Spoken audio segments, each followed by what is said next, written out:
ఆంజనేయ మహాబాహో హరిరాజ హరిప్రియ త్వం మాం నిరీక్ష శీఘ్రం మే సత్కార్యం సఫలం కురు. మర్కటేశ మహోత్సాహ సర్వశోక వినాశన శత్రువును సంహర మాం రక్షశ్రియం దాపయ మే ప్రభు.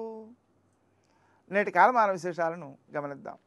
స్వస్తి శ్రీ చాంద్రమాన నందననామ సంవత్సరం ఉత్తరాయణం గ్రీష్మ ఋతువు జ్యేష్ఠమాసం కృష్ణపక్షం మంగళవారం. సూర్యోదయం 5:45 సూర్యాస్తమయం 6:46. తిథి నవమి పూర్తిగా ఉంది. నక్షత్రం ఉత్తరాభాద్ర పూర్తిగా ఉంది. వర్జం మధ్యాహ్నం 3:12 నుంచి 4:57 వరకు. దుర్ముహూర్తం ఉదయం 8:21 నుంచి 9:13 వరకు. మరల రాత్రి 11:10 నుంచి 11:54 వరకు. అమృతకాలం రాత్రి 1:43 నుంచి 3:28 వరకు.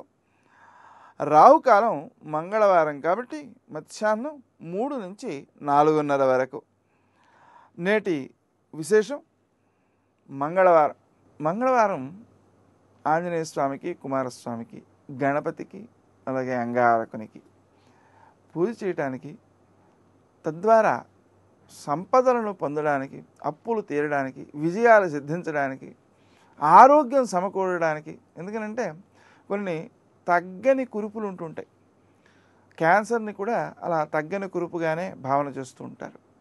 అలాంటి వాటి దోషాలు నివారించబడడం కోసం అంగారకునికి ఒక స్తోత్రం ఉంది. దాని పేరు వ్రణమోచక అంగారక స్తోత్రం. దీన్ని మంగళవారం నాడు జపించాలి. ఆ వ్రణమోచక అంగారక స్తోత్రంలో అంగారక మహీపుత్ర భగవన్ భక్తవత్సల నమోస్తుతే మమ అశేష వ్రణమాసు విమోచయ. వ్రణం అంటే కురుపు అనమాట. దాన్ని త్వరగా తొలగించు అని ప్రార్థన అనమాట.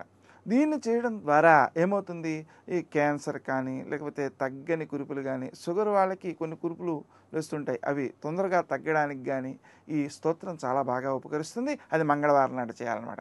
కాబట్టి ఆరోగ్యానికి అది పనిచేస్తుంది, అప్పులు తీరడానికి పనిచేస్తుంది, విజయాలు సిద్ధించడానికి పనిచేస్తుంది, శత్రువులను జయించడానికి పనిచేస్తుంది. అంటే కోర్టు కేసుల్లో విజయాలకు కూడా ఇది పనిచేస్తుంది అనమాట.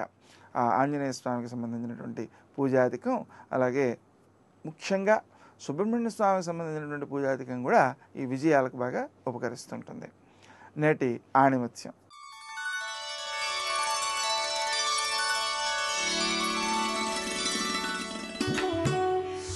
నిరాశ నిస్పృహలు లేనివాడే నిజమైన ధనవంతుడు.